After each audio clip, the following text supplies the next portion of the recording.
Your rivals are ready. Your mind is set. Time slows down and your heart is racing. Fire up, clutch in, lights out, go! It's going to be a dirty race. Formula One is a combustible combination of breathtaking speed, spectacular manoeuvres and raw, pure racing action. These elaborate high-performance racing machines are the pinnacle of motorsport technology. 21 Formula One tracks worldwide echo tales of races and rivalries, characters, challenges and champions. Great. It's a battlefield for those who refuse to settle for second place. Fantastic job. Excellent drive there. Just nuts. The energy's insane. Every year, 4 million fans fuel the drama from the stands, while 1.76 billion spectators remain transfixed to their TV screens. The enormous, infectious, enthusiastic Formula One community is a global family of speed lovers. Are we ready for a big race today or what? There's much more to taking the checkered flag than meets the eye. Over the next 26 minutes, we'll show you under the hood of the secretive world of Formula One.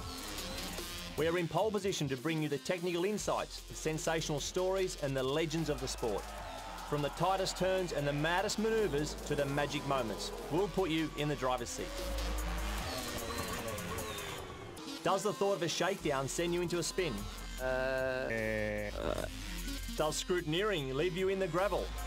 How does it work? To help you navigate this tricky course, we've created special flashcards featuring Formula One terms. Take, for example, the word footprint. Footprint. The contact between the tyre and the track. Let's not get ahead of ourselves. It all starts with the car. It's the star of the show. Up to 1,000 horsepower takes the driver from 0 to 200 kilometres per hour in just a little over 4 seconds. That's quicker than a NASCAR, IndyCar and WRC rally car. While top speeds clock close to 375 kilometres an hour, even more impressive is the cornering speeds of a Formula One car, thanks to its grip. The level of downforce generated on these cars is, if you were to drive a Formula One car down a tunnel, you could essentially drive it upside down because it generates that much downforce. It effectively pushes the car into its downward surface.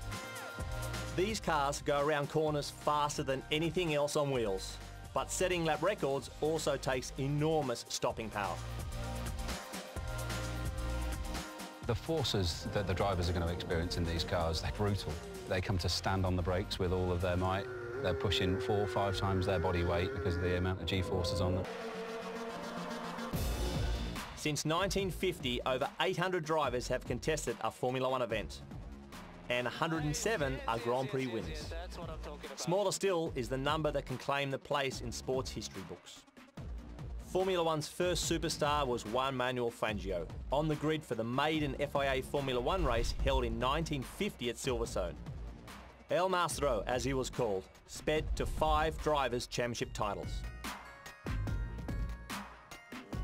While we couldn't possibly feature every Formula One legend, one of the stars that burned the brightest was the charismatic racing legend Ayrton Senna. The Brazilian is still regarded one of the most skilled drivers of all time.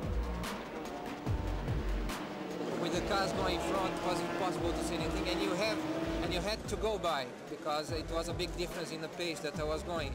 So it was one of the biggest moments that I had in the race. Senna won his first Formula One World Championship in 1988, and 2 more would follow. Amongst 41 first-place finishes, his most emotional win came on home asphalt in Brazil, 1991, at the 8th time of asking. Senna started from pole position, but during the race his gearbox failed and forced him to complete the race in 6th gear.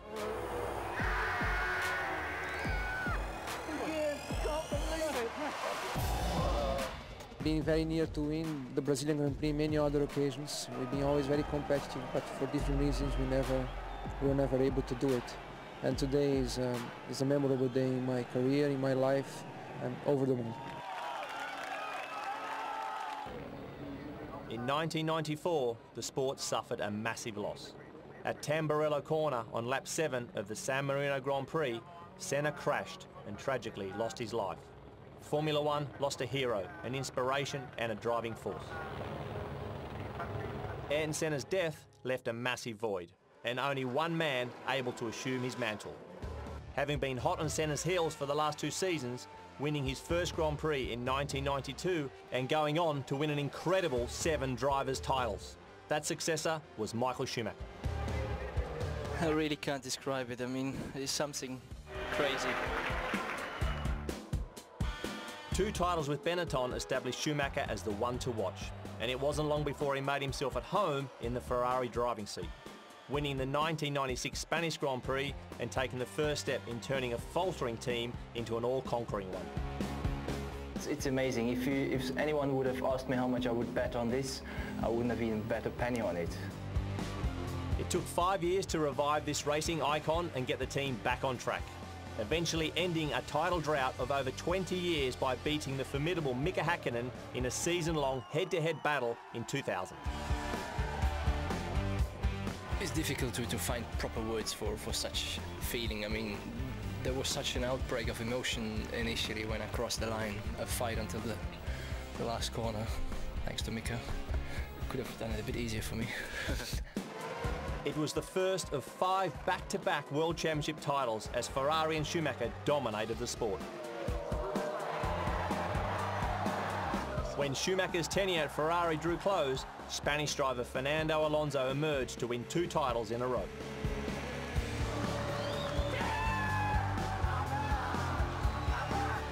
I came from a country with no tradition in Formula One, and now I think this title is the maximum I can achieve in my life, in my career. But it was time for a new kid on the block, Lewis Hamilton. From the very beginning, the young Brit made a huge impression on the paddock.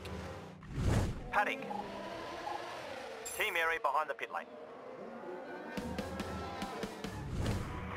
The British youngster made a podium in his very first Formula One race in 2007.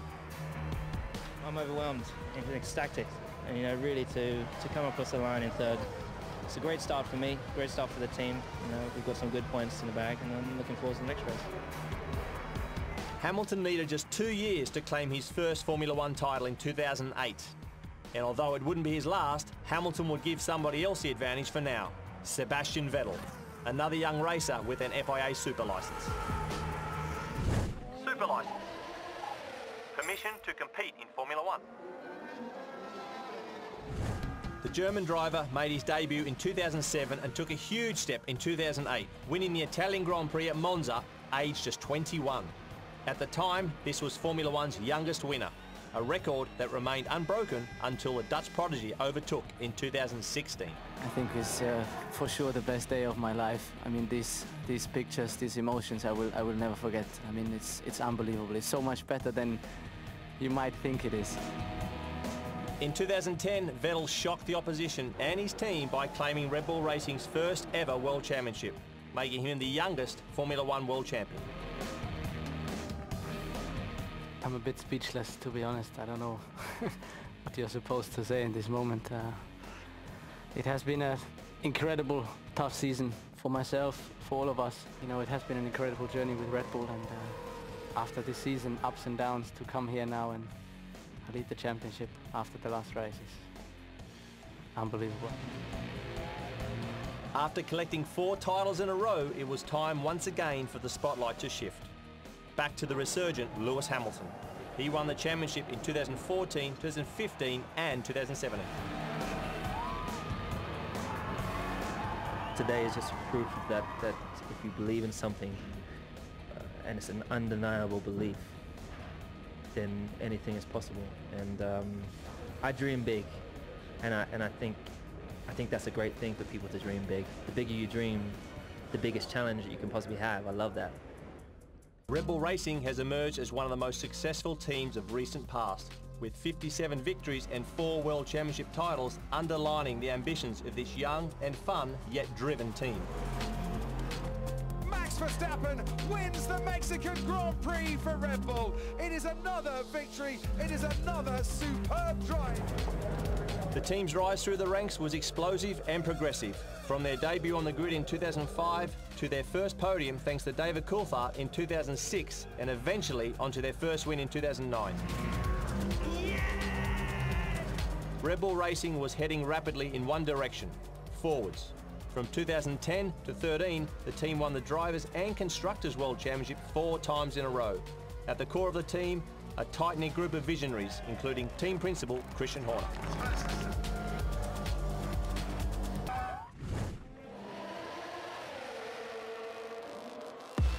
Thousands of fans roaring you on down that home straight to victory. It's a feeling that has only got better with age. And 1,000 World Championship Grand Prix. Motorsport has written some magical moments, and Formula One has a tendency to surprise and excite with every twist and turn.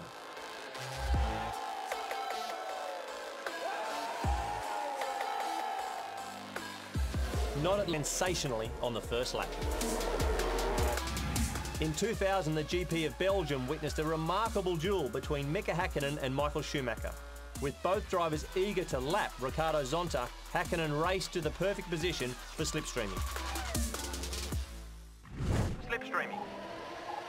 Tailgating an opponent to reduce drag while preparing to overtake them. Having been denied on an earlier lap, Hakkinen used Zonta to his advantage. Schumacher twitched first, moving as you'd expect to the outside. Hakkinen reacted immediately, shifting to the inside at 300 kilometers an hour and then slamming on the brakes almost in an instant as he passed the Brazilian to take the lead off Michael. It was hard racing stuff. So it was quite a different one. I loved it. I'm not sure if the Michael did. Thank you. Nice. Thank you, Mika. Has there ever been a more astonishing title race than 2008? A season decided by 38.907 seconds after the final checkered flag. F1 went to Brazil with a championship on the line. Lewis Hamilton chasing a make-or-break 5th place at least, and local hero Felipe Massa needing a miracle. He looked like getting it, leading the race into the first few laps with Lewis Hamilton down in 6th. Rain was falling on Interlagos, cars were slipping, sliding and fighting. Massa took the checkered flag and his team thought he had done it. But somehow, 2 corners from home, Lewis Hamilton found the grip and the position he needed. He overtook Timo Glock's Toyota and crossed the line in 5th and won the title by a single point. Guys, I'm speechless. I'm speechless. That was so freaking close. Felipe Massa entered the history books as F1's shortest ever champion. His reign lasted only 30 seconds. I'm so proud of you anyway. I would have been even wrong with the championship, but anyway, thank you. That's racing, you know, the race finished in the checkered flag, and unfortunately we missed 1 point. The 2016 season was a stunner for one of the next racing's whiz kids. Even more magical than Max Verstappen's record of 78 overtaking moves in one season was his race debut for Red Bull Racing in Barcelona. Unbelievable, Max. Unbelievable. The Dutch driver won his first GP at the tender age of 18 years and 228 days, the youngest Grand Prix winner of all time. It feels amazing. I can't believe it. It was a great race. I have to say thank you to the team to give me such a great car and to win straight away in the first race. Amazing feeling.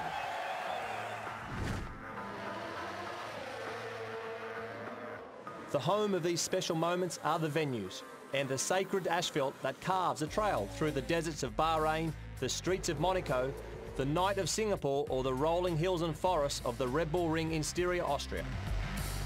Formula One is the sport that travels the world and every race is unique. Here are our 5 favourites. Number 5, Silverstone, UK. This legendary circuit hosted the first ever F1 race in 1950. Drivers love coming here and breathing motorsport history. Number 4, Monza, Italy. On this high-speed track, the fastest Formula One lap in history was forged. In 2004 in qualifying, Juan Pablo Montoya lapped with an average speed of 262.242 kilometres per hour. Number 3, Spa, Belgium, home to the most thrilling corners of the calendar. Pouillon, Blanchiment, and of course the legendary Eau Rouge. Number 2, Suzuka, Japan. The driver's choice. It's fast, it flows, and it's fun. A track for the racing purists. Suzuka is one of the best circuits in the world. The track is just awesome. It's just so flowing. I love it. It's my favorite on the calendar. It's a very, very hard circuit, massively challenging. Fantastic. I love the place. But number 1 has got to be Monaco. First held in 1950, the Monaco GP is more than a race. Not only is it all glitz and glamour, but those tight turns give the gears a workout too. There's magic in the air at Monaco, and a triumph here lives long in the memory. It's very exciting, it's very tight, and you just sort of feel it in the air.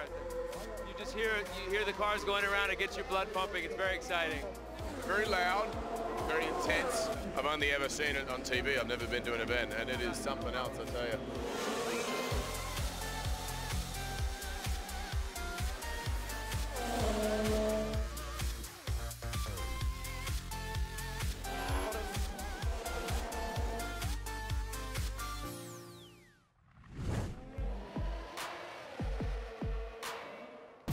Alright guys, we've crossed the finish line in our ABC of Formula 1. Now it's time for a victory lap recap. We have damage, huge plumes of smoke now. Formula 1 has led the way with automotive engineering since the World Championship began in 1950. It's where dream machines are designed and the planet's best drivers are pitted head-to-head in races all over the world. Formula 1 draws huge audiences, exhilarated by adrenaline-fueled battles, crazy characters and magical moments.